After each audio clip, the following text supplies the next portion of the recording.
And just making this transition, that's why we lobby, and that's why we're encouraging you to lobby. And if you're a practitioner and you've never been to the state capitol, we encourage you to do that, to get past the intimidation that goes with this. And also for students to start their practice out and understanding the lobbying concept. So the basics of lobbying is understanding how the government works, because that's really going to keep you from being a naive person interacting with your lawmaker. You need to know what our legislators are required to do. The basics of Florida government mirror the federal government. They're very similar. So if you understand the basics of your government and how it's structured in each state, then when you watch C-SPAN or any of the political activity that goes on in Washington, you'll have a good understanding of what that is. If you don't know the basics of Florida government, we're going to go over it here, but there's a real simple one too, that's Online Sunshine for Kids. And there's also a federal run, I don't know the website for it, but if you search the federal government for kids, it'll give you a fun way of understanding how a bill becomes a law and the basics of government. So if you want a refresher and don't remember from your civics class, you can always go to Online Sunshine for Kids. These are the basics. This is the executive branch. And so we have a governor, and then we have a lieutenant governor, and those are the heads of our particular state, the head of the executive branch. Now the government structure was set up so that we would have some balance of power, and that's a real important concept in the American structure, that all of these branches have functions to balance each other out so that no one is more powerful than the other. That's a major shift from many countries and how they were set up. The monarchies where the monarch had most of the power and others were subservient to that. This balance that our framers set up in our Constitution and forming this government keeps that dialogue going and to keep one group from being more powerful than another. In Florida, it's the executive branch. On the national level, that would be the president and vice president. In the executive branch, these agencies fall under the executive branch. The Department of Health, and that's where social work is licensed under. The Department of Children and Families, very important role for our vulnerable children in the state of Florida. The Agency for Healthcare Administration, those are the agency that governs all of the healthcare services and monitors the safety of those services to consumers. The Department of Elder Affairs, which is a large growing population in Florida. And the Agency for Persons with Disability, which is again a very vulnerable population. Social work interacts with all of these agencies, so it's real important for us to understand the basic function of these agencies. Each of them are tax supported. They don't exist without tax dollars. So they are the people's agencies. There's no profit in this. This is all for the people. So our involvement in what they do and decisions they make is very important to our profession and our clients. Then you have, from the executive branch, you have the legislative branch. The legislative branch are your elected officials. Those are the people that you put in office. We have 120 in the House of Representatives, 2 chambers. The House of Representatives serves 2-year term, and those term limits are very important because you may be working with a legislator who's terming out. And so when you're developing relationships, understanding how long someone is going to be in office is really important on how much energy you're going to put in that relationship. The Speaker pro tem of the House is Larry Creedle. Is he still the Speaker of the House? And so the Speaker of the House, he's the majority leader. We have a majority leader, minority leader, whips, committee chairs, and staff. All of those folks function as the chairs of the running of this particular branch of the government.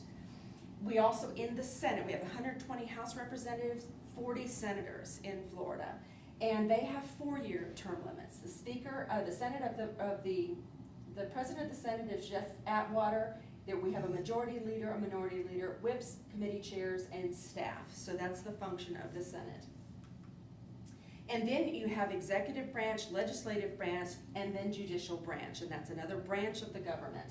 There are 4 types of courts, and these are the court system.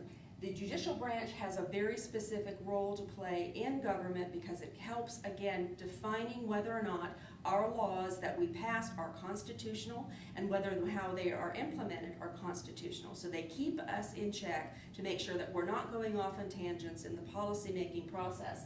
We have the Supreme Court, which is the final say in Florida of the court process.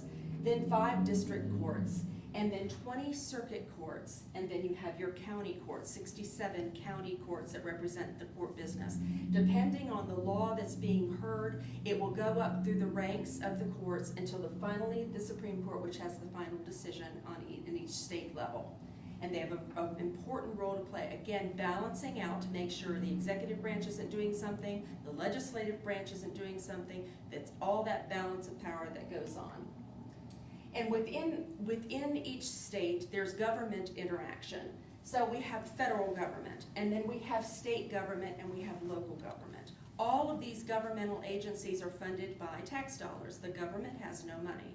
And so in order for the government to do the business of the people, it has tax dollars. And that's all funded through different sources of revenue on how taxes are distributed. Big debate on taxes going on right now, big debate on a regular basis on taxes. The reality is the government has no money but other than what the people give it. So the people choose how they're going to give the government money.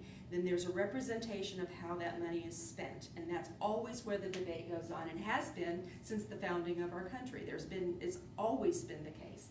And within each of these different areas of government, you have the same sort of structure set up.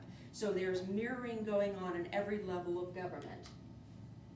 In our environment right now in Florida, it's 3/5 Republican. Our government is made up 3/5 primarily of Republicans, so largely Republican state in both the House and the Senate, and the governor, the current governor, is a Republican as well. The tax structure in Florida, which is different in every state, so if you're watching this video from another state, your tax structure is going to be different. And I would encourage you to know the tax structure in your state, because it does matter as to how social programs are funded.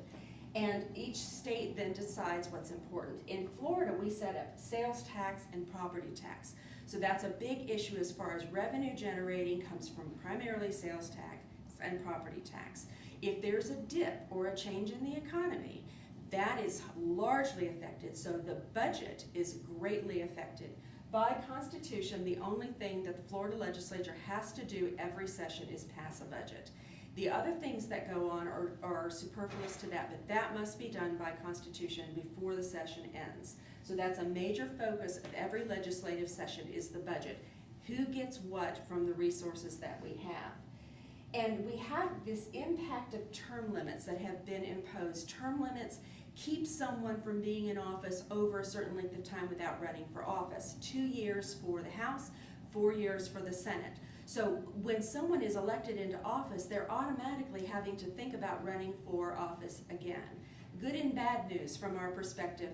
Good news from a perspective that they're always campaigning. And so if you're interacting with your legislator and you are from their district, that means that you have an impact on the voting process, and that, believe me, is in the front of their minds. That's how they're going to get their business done and what they're hoping to accomplish done. So it's a very important thing. And it's just the reality of our particular term limits and how we do term limits in Florida. And that's also the atmosphere of continued cuts. We have a frustration level as far as things that we care about being cut on a regular basis. When you have a poor economy or when the budget's cut, often what happens is education is impacted, social programs are impacted, programs to the elderly are impacted. And that's where our most vulnerable clients are our children, people with mental illness, people who have problems with disabilities, and those are mostly our clients in social work. So we're very, very aware of budget cuts in those areas and very nervous because Florida doesn't typically fund those on a high level anyway. So when we have additional budget cuts from an economic downturn, it makes us very concerned and very nervous.